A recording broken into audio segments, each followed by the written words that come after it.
In today's video, we'll talk about how to send GIFs or GIF in WhatsApp. GIFs help you to spice up your message, so if you want to send one, stay tuned and watch this video to the end. Open WhatsApp and tap on the chat you want to send GIFs to. Then tap on the emoji icon below.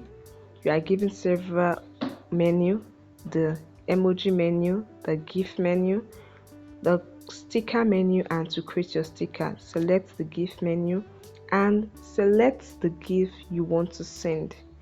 The top, you are provided with popular and common GIFs. Scroll down, you can scroll down and select your desired GIF, or you tap on the search icon to search for a particular GIF. Enter your desired GIF here.